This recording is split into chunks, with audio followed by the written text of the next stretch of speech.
Shalom, perkenalkan nama saya Erina Wulandari, NIRIM 10 20 22 91 06. Nah, di sini saya akan menjelaskan bagaimana pandangan etika Kristen mengenai perceraian. Nah, di masa sekarang ini banyak sekali terjadinya perceraian.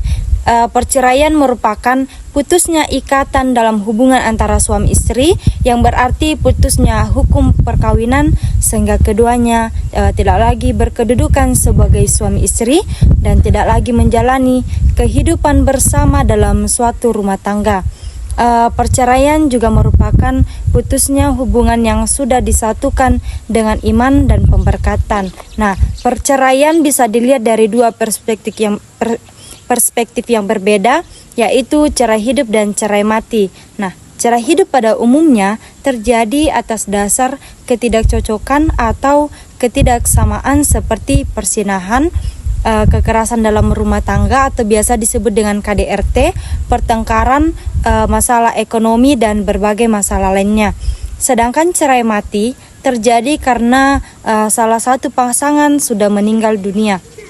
Nah, perceraian didasarkan dalam dua hal, yaitu perceraian dalam agama dan perceraian dalam hukum atau undang-undang. Nah, lalu bagaimana pandangan etika Kristen mengenai perceraian? Nah, perceraian sama sekali tidak dilegalkan dalam pernikahan Kristen. Dalam pandangan Perjanjian Lama tentang sebuah pernikahan atau perkawinan dapat jelas terlihat dalam Kejadian 2 ayat 18. Tidak baik kalau manusia itu seorang diri saja. Aku akan menjadikan penolong baginya yang sepadan dengan dia. Nah, pernikahan atau perkawinan merupakan sebuah lembaga yang ditetapkan dan dibentuk oleh Tuhan sendiri bagi manusia sesuai dengan kebutuhannya.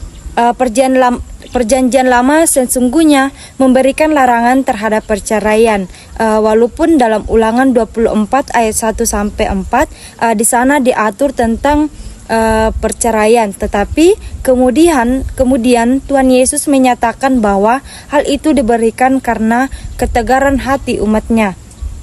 Nabi Musa memang mengizinkan seorang suami memberikan surat cerai kepada istrinya, tetapi sekali lagi itu karena ketegaran atau kekerasan hati umat Israel.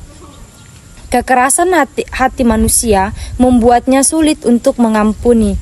Dari awalnya Tuhan tidak merancangkan perkawinan berakhir dengan cara bercerai. Bahkan dalam kitab Maliaki 2 ayat 16 dikatakan bahwa Tuhan sendiri membenci perceraian.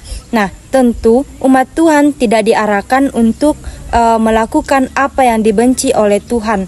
Perceraian bukan perintah Tuhan, melainkan kekerasan hati manusialah yang membuat Nabi Musa mengizinkannya.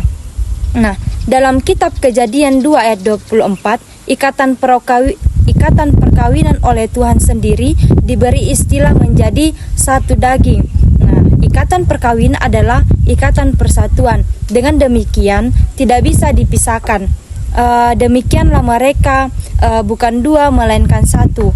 Apa yang satu di mata Tuhan akan tetap satu untuk selamanya. Nah, pernikahan merupakan kovenant dan komitmen yang mengikat, bersifat permanen dan seumur hidup. Nah, sebuah kovenant menurut Alkitab adalah sebuah hubungan yang sakral antara dua pihak, disaksikan oleh Tuhan, sangat mengikat dan tidak dapat dibatalkan kedua belah pihak. Nah, pandangan ini semakin diperkuat oleh ajaran Yesus dalam Perjanjian Baru. Tuhan Yesus kembali mengutip pernyataan Perjanjian Lama bahwa demikianlah keduanya menjadi satu daging, dan apa yang dipersatukan Allah tidak boleh diceraikan manusia. Matius 19 ayat 5 sampai 6. Nah, suami dan istri yang dipersatukan oleh hukum Allah tidak boleh diceraikan oleh hukum manusia manapun, karena Allah tidak pernah memberikan wewenang atas hal tersebut. Nah, jadi perceraian adalah putusnya hubungan antara suami istri. Nah, dalam pandangan etika Kristen, pernikahan adalah ikatan sakral dan seumur hidup yang tidak boleh dipisahkan oleh manusia. Nah, perceraian dianggap bertentangan dengan rencana Tuhan. Dalam firman Tuhan juga menjelaskan dan menafsirkan bahwa perceraian sangat dibenci sama Tuhan Yesus. Karena itu, marilah kita mendekatkan diri pada Tuhan dan rajin beribadah serta sharing kepada para hamba Tuhan agar memberikan nasihat dan saran untuk menjadi pernikahan yang sejati, yang berarti hidup harus bersama hingga tua dan menjadikan keluarga yang diayomi akan firman Tuhan. Nah, mungkin itu saja yang dapat saya sampaikan. Sekian dan terima kasih. Shalom. You don't even